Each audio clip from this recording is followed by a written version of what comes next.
Wayanad Pulpally മാവിലന്തോട് Pazhassiraja landscape museum കാഴ്ചയിലും അനുഭവത്തിലും വ്യത്യസ്തത സമ്മാനിക്കുന്ന ഇടമാണ്. 1805 പഴശ്ശിരാജാവ് രക്തസാക്ഷിത്വം വരിച്ച ഇടമെന്ന് കരുതുന്ന സ്ഥലമാണ് മാവിലാന്തോടിന്റെ കരയിലുള്ള ഈ തുറന്ന മ്യൂസിയം.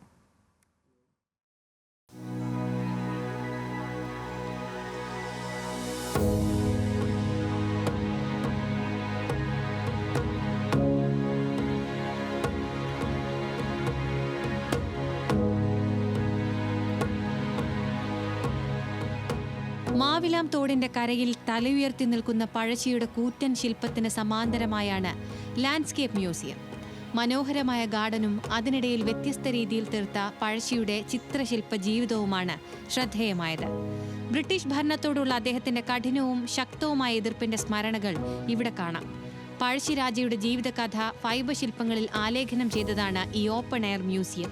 ചെയ്തതെല്ലാം ഫൈബറിലാണ് ഞാൻ അതിൻ്റെ വർക്കുകളെല്ലാം ചെയ്തത്.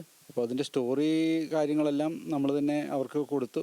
അതിൻ്റെ ചരിത്രങ്ങളും ഇതെല്ലാം നമ്മൾ പഠിച്ച് പിന്നെ നമ്മളത് അവരുമായിട്ട് സംസാരിച്ച് അങ്ങനെയാണ് ഇത് ഫൈനലി ചെയ്തത്.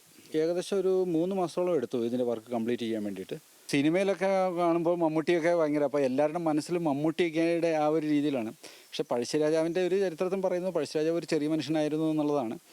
അപ്പോൾ അത് നമ്മളെ സംബന്ധിച്ച് ഒരു വല്ലാത്ത ഒരു പ്രതിസന്ധിയായിരുന്നു. പിന്നെ നമ്മൾ ഏകദേശം അവിടെ ആദ്യം ഒരു സ്കൾപ്ചർ ചെയ്തിട്ടുണ്ടായിരുന്നു. അപ്പം അതിനെ മാച്ച് ചെയ്തിട്ടുള്ള ഒരു രീതിയിലുള്ളതാണ് നമ്മൾ ചെയ്തത്. ലൈബ്രറിയുടെ നിർമ്മാണ പ്രവർത്തനങ്ങൾ പുരോഗമിക്കുകയാണ്.